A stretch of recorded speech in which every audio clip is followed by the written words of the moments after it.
katanya ada rencana nih. Iya. Beberapa hari belakangan ini memang lagi sering berkomunikasi. Sebenarnya sudah ada kan lagu yang waktu itu saya cerita ya, cuman kayaknya lagu itu agak kurang relevan dengan situasi saat ini. Jadi itu kita hold deh gitu, entah kapan ya gitu. Nggak rilis juga itu nggak apa-apa gitu. Cuma Dede kan saya selalu pesen jangan kelamaan bertapa, jangan kelamaan menghilang. Jadi dia harus berkarya kembali. Cuman PR-nya adalah sekarang ini kan mungkin jumlah lover sama hatersnya imbang ya, gitu.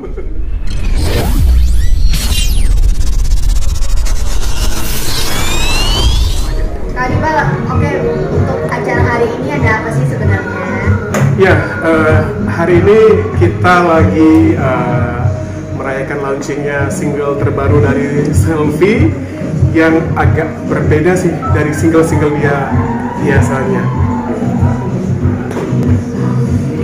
Kalau biasanya mungkin gimana dan sekarang gimana nih? Nah, kalau biasanya dia kan singlenya itu bernuansa dangdut, klasik, melo gitu ya.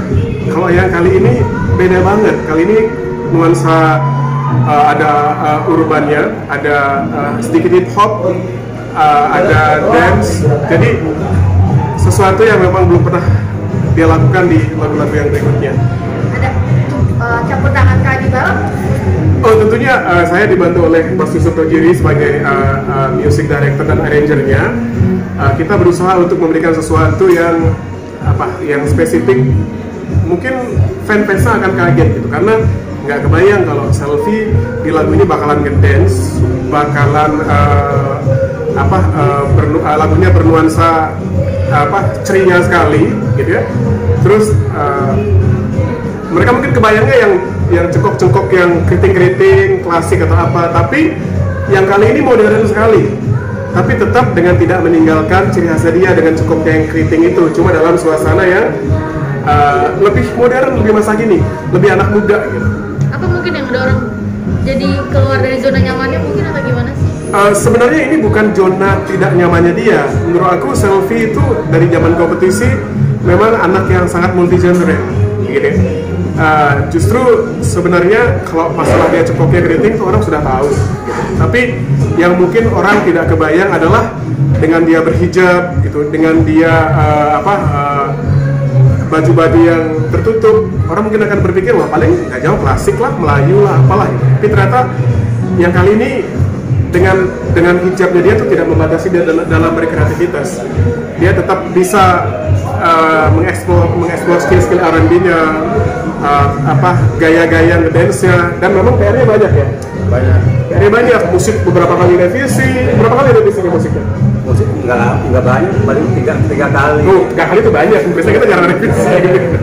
Terus take vokalnya juga beberapa kali. Terus waktu itu take vokal dia agak berisi. Terus saya bilang, saya nggak akan rilis lagunya kalau kamu belum bener-bener pinter ngedance-nya, belum memang bener-bener bagus proporsional tubuhnya gitu. Karena aku sih ingin di di lagu yang terbarunya ini dia tuh menjadi inspirasi untuk mungkin rekan-rekan penyanyi yang berhijab, bahwa berhijab itu tidak berarti musiknya terbatas, bisa bikin apa saja, tapi tetap kita sesuaikan dengan gaya berpakaiannya. Tadi kan sempat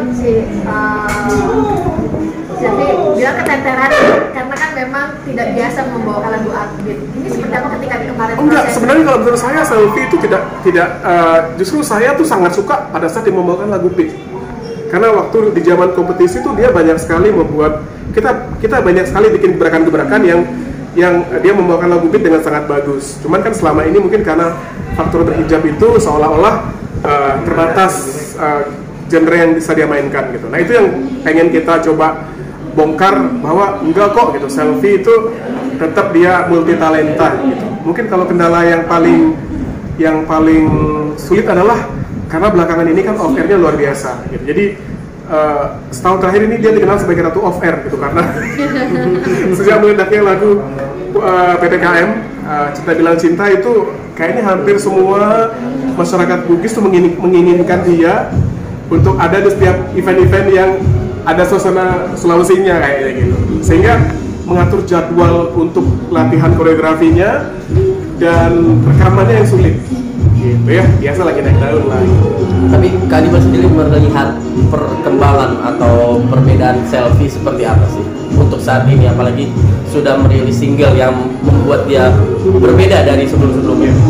Jadi sebenarnya walaupun tidak semua, jadi memang ada beberapa anak-anak yang memang saya notice, artinya saya jagain biar berkarya terus ya, seperti Lesti, seperti Selfie, seperti Rara, pokoknya anak-anak yang menurut saya extraordinary, jadi yang nggak biasa gitu, yang memang mereka punya kemampuan lebih, selalu kok jagain. Artinya kalau mereka belum keluar karya, aku tanyain kenapa, apa problemnya. Kalau memang problemnya lagu, ya kita cari lagu bareng-bareng, nggak harus lagu saya sih gitu ya. Jadi saya pikir mungkin memang mereka perlu kakak yang seperti saya yang selalu mengingatkan untuk berkarya agar industri ini ramai gitu, dan semarak. Kalau di single terbaru ini, Hannibal seperti apa? Prosesnya sebenarnya saya dulu awal sebelum ke dangdut justru banyak bermain di hip hop, soul, dance, R&B gitu. Jadi sebenarnya ini kayak kembali flashback ke 2006 waktu saya bikin Jangan Buang Waktuku gitu kan. Itu kan sangat progresif ya, sangat modern dangdutnya. Kemudian setelah sekian lama saya bikin melo-melo sama Lesti gitu ya, bikin melayu-melayu sama Rara, bikin klasik sama Selfie. Saya pengen juga bikin sesuatu yang bermain-main dengan musik-musik yang saya seneng gitu, karena genre hip hop R&B itu dekat sekali dengan hari-hari saya dulu gitu ya, sebelum jadi dangduter sejati. Dan saat ini kembali lagi bermain-main, dan alhamdulillah Selfie-nya juga seneng, dia mengeluarkan effort lebih untuk terlibat di project ini gitu ya. Saya sempat bilang, saya gak punya deadline untuk lagu ini sampai kamu benar-benar siap. Siapnya ngapain aja?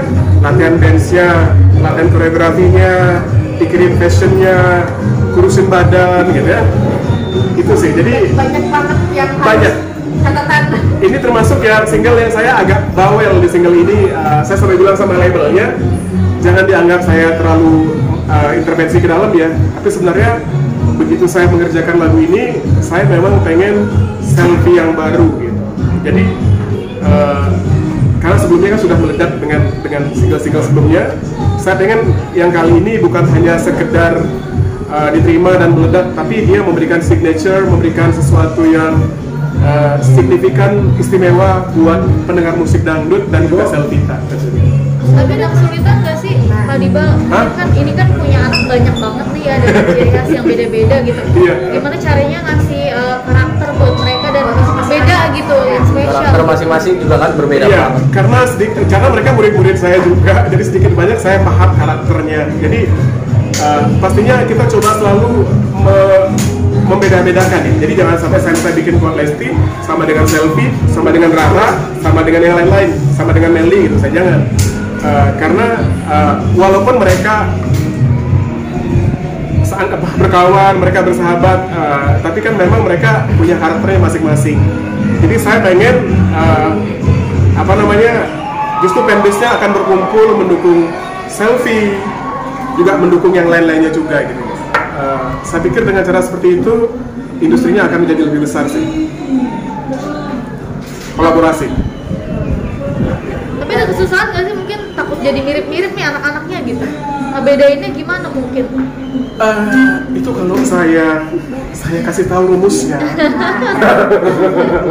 Sebenarnya yang jago itu adalah arranger saya, karena maksudnya begitu ada misalnya tema-tema, Kak yang ini sudah kemarin kita pakai di Lesti gitu. Oh jangan dipakai lagi, kita pakai di Selfie gitu, atau sebaliknya. Jadi saya punya tim yang menjaga agar setiap produksi yang saya kerjakan itu tidak sama. Ya walaupun ada sedikit-sedikit ya manusiawi lah ya, karena masih satu kepala, satu tim gitu. Tapi rata-rata sih memang berbeda ya. Misalnya kalau untuk Selfie, saya berusaha untuk mengeksplorasi skillnya gitu ya, kemampuan dia dalam mengolah jengkok. Kalau Lesti misalnya, saya berusaha untuk mengolah tentang kemampuan dia dalam menjiwai lagu, mengungkap kisah-kisah yang ada di dalam lagu itu. Kalau Lesti, Kalau Rara, saya mencoba untuk mengeksplorasi nada-nada tingginya gitu. Jadi memang mereka punya kemampuan hebat-hebat, tapi sedikit banyak saya tahu kelebihannya masing-masing, sehingga itu agak membantu dalam rangka untuk membedakan karya-karya yang saya kerjakan buat mereka. Katanya ada rencana nih. Iya, beberapa hari belakangan ini memang lagi sering berkomunikasi. Sebenarnya sudah ada kan lagu yang waktu itu saya cerita ya, cuman kayaknya lagu itu agak kurang relevan dengan situasi saat ini. Jadi itu kita hold deh, gitu. Entah kapan ya, gitu. Nggak rilis juga itu nggak apa-apa, gitu. Cuma Dede kan saya selalu pesen jangan kelamaan bertapa, jangan kelamaan menghilang. Jadi dia harus berkarya kembali. Cuman PR-nya adalah sekarang ini kan mungkin jumlah lover sama hatersnya imbang ya, gitu. Bagaimana caranya agar saya bisa merangkul haters itu agar bisa kembali sayang sama Lesti. Jadi tentunya single ini mungkin saya akan sangat berhati-hati mencari temanya, jangan sampai nanti akan menjadi hal yang tidak menyenangkan buat Lestinya, karena bagaimanapun selain dia juga adik saya juga, Lesti itu kan juga asetnya industri musik dangdut gitu. Jadi saya pikir terlepas dari semua masalah yang sudah dia alami, biarkanlah itu menjadi pengalamannya dia. Tapi sebagai seorang kreator dan orang yang sudah lama bekerjasama dengan Lesti, saya mencoba untuk melihat dari sisi kreativitasnya gitu. Karena ya kan konon ada yang bilang bad news is good news. Jadi saya rasa semua kontroversi yang ada pada Lesti itu membuat dia semakin besar sih. Selama dia masih terus aktif berkarya, itu aja selalu saya pesan sama Lesti. Ada lagi perihal curhat hati soal Lesti atau seperti apa lagi? Sebenarnya Lesti nggak bercurhat, kita udah tahu ceritanya seperti apa. Mungkin ada yang tidak tahu di publik, Cuma, kalau diceritakan. cuma tinggal bagaimana saya mengemasnya agar bisa juga minta tolong dia, kan dia permasalahan hidupnya juga banyak gitu ya. Tinggal sekarang tinggal pemilihan tema yang tepat, musik yang tepat, dan insya Allah dalam waktu dekat, dekatnya itu bisa dekat banget atau deket aja gitu. Jadi tungguin aja, nanti begitu tiba saatnya bisa langsung mampir ke sini misalnya dia. Tapi kalau misalnya kayak gitu, biasanya buat lagu tuh sesuai relate sama kehidupannya atau gimana sih mungkin?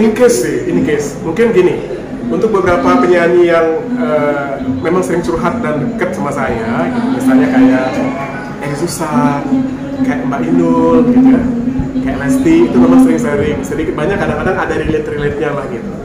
Tapi juga ada yang beberapa yang tidak perlu cerita, udah tahu semua kita ceritanya ya, kayak King Nasar, gitu, kayak DP, gitu ya. Ya itu itu nggak perlu cerita, biasanya udah tahu ceritanya seperti apa. Nah tapi kalau yang seperti selfie biasanya kita ngobrol, kita mau bikin apa ya gitu. Karena saya rasa Selfie ini salah satu penyanyi yang cukup jenius gitu. Dia punya visi-visi, dia punya ide-ide yang memang perlu ditangkap juga, sehingga nantinya akan bagus buat karya-karyanya, juga bagus untuk industri musik dangdut keseluruhan. Karena saya rasa kita perlu orang-orang yang visioner seperti dia agar musik ini jadi lebih bervariasi, gitu. Nggak hanya monoton di sana-sana aja. Tapi Kak Dewa tadi bilang udah lama nih Lesti kayak tenggelam gitu ya. Memang apa gimana, mungkin udah ada, ayo dong ini lagi dong, kan sekarang kayaknya udah menghilang gitu. Sebenarnya dibilang menghilang juga enggak ya. Mungkin agak jarang intensitas di TV-nya. Tapi kan masih sering menang award kan. Di tiap award dia menang. Artinya sebenarnya penontonnya masih bagus gitu. Terus kalau untuk saya tadi saya bilang, oke, kemarin banyak dengan permasalahan pribadi gitu ya. Ya sudah gitu, maksudnya orang tuh saya pikir sebagian besar dari kita suka Lesti itu karena suara dan karyanya, bukan semata-mata adalah dengan pemberitaannya. Pemberitaan kan lebih ke bumbu-bumbu ya gitu. Terus begitu dibumbu-bumbui teman media juga seneng kan, jadi rame gitu. Jadi saya rasa itu bagian dari entertaining lah gitu, maksudnya entertainment. Dan tapi kalau saya ngobrol ke dia lebih kepada oke, apapun yang terjadi di sekitar kehidupan kamu, yaitu adalah bunga-bunganya terkarirnya kamu itu perlu Ya, pemberitaan perlu, kontroversi perlu, tapi yang paling penting lagi adalah karena dia penyanyi. Dari awal dia dicintai sebagai penyanyi adalah karyanya. Itu sih.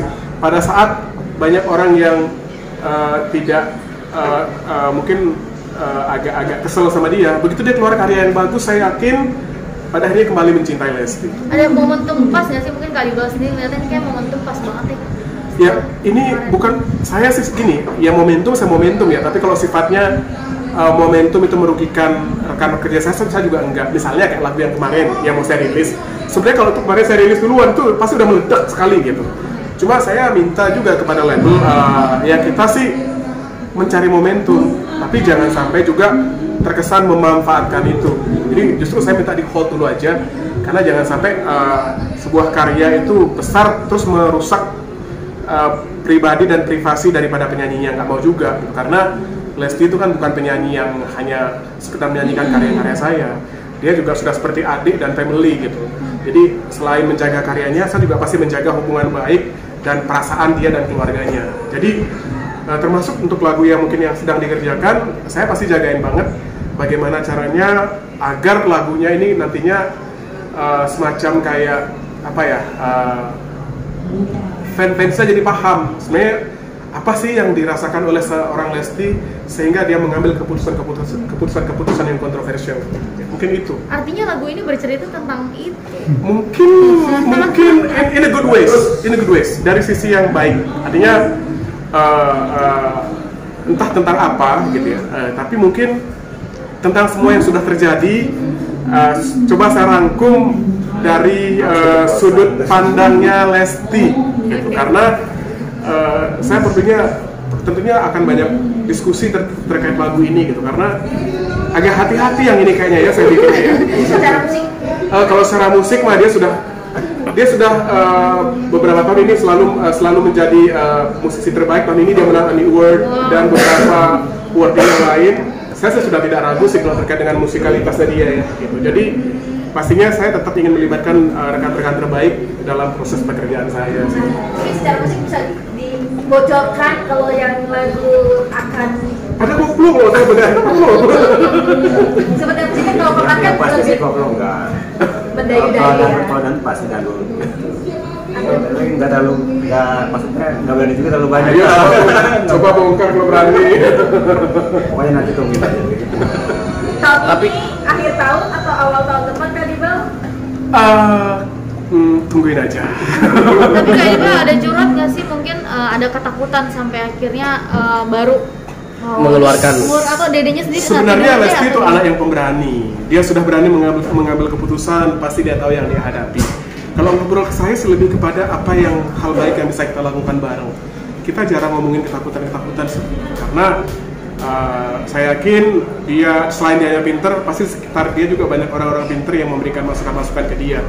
Jadi setiap tindakan terlepas dari itu bagaimana pasti sudah dia pikirkan risikonya. Dan untuk selevel dia yang sudah sekian banyak kontroversinya, saya rasa dia siap menghadapi situasi apapun sih. Kalau yang sekarang sih saya lebih kepada menggiring dia untuk bagaimana dengan apapun yang terjadi, yuk berkarya yuk gitu. Karena kita mencintai kamu tuh karena karyamu dan suaramu, keindahan suaramu gitu. Kalau yang lain-lain itu ya itu bagian dari proses dia berkarir lah. Tapi ada mungkin cerita ada takut melangkah gitu ketika ada permasalahan terus mulai laginya itu takut nggak ya? Nah kalau takut itu saya jarang nanyain sih, soalnya justru saya selalu mengajarkan dia tidak perlu takut dengan apapun yang terjadi. Jadi kayaknya kalau bicara ke saya itu jarang bicara ketakutan sih. Justru saya bilang yang sudah langkah ke depan mau ngapain gitu. Jadi kalau mungkin dia punya rasa itu, tapi nggak bakalan cerita ke saya, karena saya selalu mengajarkan dia untuk berani. Semua, bukan hanya Lesti, semua yang terlibat bekerja dengan saya selalu ajarkan untuk kuat, tough, dan berani. Jadi setiap, ya saya bilang tadi, bulian itu bagian dari attention, perhatian publik terhadap seorang public figure. Jadi nggak perlu takut juga, ya. Bahkan sekarang banyak ya penyanyi yang sengaja bikin sesuatu biar dibully gitu, ya. Karena berprestasi sulit. ya dibully aja sekalian gitu kan. Jadi nah tapi kan kalau Lesti kan memang prestasinya banyak gitu ya. Kalau yang lain-lain itu bonus lah, kontroversi itu bonus lah. Tapi ntar video klip mungkin melibatkan keluarga atau gimana? Lagunya belum jadi, musiknya belum jadi belum bisa Udah ada membuat bayangan klip. mungkin? Kakak ini pinter mancing-mancing ya. Udah ada bayangan mungkin ya di bawah. Temanya berubah. Kayaknya sih pastinya kita akan bikin yang kalian bikin penasaran sih gitu. Karena saya terlepas dari Lesti lagi banyak menghindar media. Kalau saya bikin karya memang perlu media sih untuk mengeksploitasi karya itu agar sampai ke masyarakat gitu. Jadi Optimis banget ya.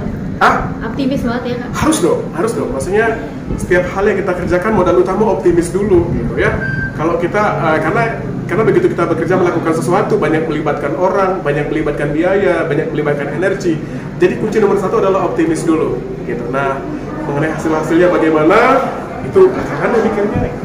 Ada khas sendiri nggak kalau selfie kan tadi agak berbeda nih. Aha. Nah nanti kalau nuansa dari Lesti sendiri. Oh, selfie aja berbeda. Lesti biasanya selalu berbeda saya bikinnya. Nah, tinggal berbedanya mau seperti apa gitu ya. Tungguin aja. Pasti saya akan bikin sesuatu yang bikin Surprise ya? kalian suka deh pokoknya. Berarti Rizky Bilar setuju bang dengan lagu ini? Biasanya dia kan ini kan Suka komen juga. Oh iya, saya lupa nanya itu. Nanti saya tanya persetujuan Bilar ya. kan soal rumah tangga nih. Iya. Saya rasa kalau tentang rumah tangga tapi tentang hal-hal yang baik, saya rasa semuanya setuju lah. Tapi biasanya saya jarang mengungkit tentang rumah tangga sih, ya. Biasanya kalau saya bercerita itu adalah sesuatu yang memang global, universal, tapi ada kaitannya dengan dia. Jadi misalnya nggak kayak tentang kesukaan di rumah tangga itu kayaknya enggak. Lebih kepada mungkin hal positif, kalian baiknya ngapain, enaknya begini, gitu. Bagusnya begitu. Gitu. Tapi Dede ada ini nggak sih mungkin Kak Dibal jangan bahas itu deh misalnya atau yang gini aja ada kayak gitu nggak sih atau Kak Dibal yang kayaknya lebih bagus ini deh. Karena Dede itu tahu kapasitas saya selama ini berhubungan dengan dia, sehingga dia tidak perlu ngingetin saya kayaknya tentang itu. Jadi dia tahu bahwa saya punya batasan-batasan yang tidak ingin saya langgar juga. Ya, mungkin kemarin udah sih ya waktu sekali seumur hidup dia memang agak Kak Dibal memang liriknya begini ya, sempet gitu ya. Protes Ya, nih, paling gitu. sebatas itu, tapi dia nyanyikan juga. Dikasih pengertian bahwa public figure itu kan memang bisa jadi teladan masyarakat. Kalau memang dalam cerita lagu itu ada hal-hal yang baik yang memang bisa diteladani oleh masyarakat, kenapa enggak gitu. Ya siapa tahu kalau memang itu pun tidak terjadi sama Dede, ya siapa tahu setelah menyanyikan lagu itu dia jadi terinspirasi melakukan itu gitu.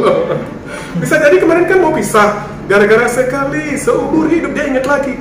Ya saya pisah ya, enaknya sekali seumur hidup gitu. Maunya yang begitu. Berarti akhir tahun atau tahun depan atau pertengahan tahun depan? Deket lah dengan yang itu ya, deket lah. Bisa di ya. Enggak, kalau mengenai jadwal rilis itu kan saya harus menghormati label yang juga menaungi dia. Jadi insya Allah dalam waktu dekat, deket deh pokoknya nggak sampai hitungan berbulan-bulan itu enggak. Jadi mungkin 1-2 bulan mungkin, tapi nggak sampai yang 6 bulan itu enggak sampai. Berarti ini jadi momen kebangkitan seorang Lesti lagi nggak? Bisa dibilang gitu? Saya sih nggak menganggap dia terpuruk ya. Saya sih nggak memposisikan dia begitu. Ya kalau istilah kerennya kan mungkin lagi hiatus aja, lagi break dulu,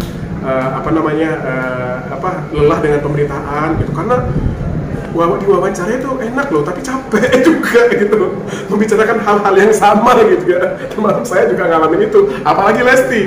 Jadi mungkin dia pengen stop dulu bicara tentang permasalahannya, tentang keluarganya, dan kemudian saya bilang, ayo deh, mungkin kamu agak kurang nyaman berbicara mengenai masalah pribadi gitu. Tapi kalau berkarya, bernyanyi, perform itu kan enggak harus saya. Jadi selalu aku bilang, ayo berkarya lagi. Dan saya juga tidak menargetkan. Harapannya sih mudah-mudahan ke depan karya yang kita bikin itu bisa diapresiasi sebaik yang sebelumnya. Karena 4 kali kita berkolaborasi itu bisa dibilang meledak semua gitu. Artinya saya tidak membebani dia juga dengan target harus gimana. Mudah-mudahan bisa melebihi yang sebelumnya ataupun setara, ataupun kalau memang di bawahnya pun ya kita kembalikan lagi kepada dinamika musiknya dia lah gitu. Kita nggak punya target macam-macam, tapi saya juga memang selalu mengingatkan agar Lesti jangan stop untuk berkarya, itu aja.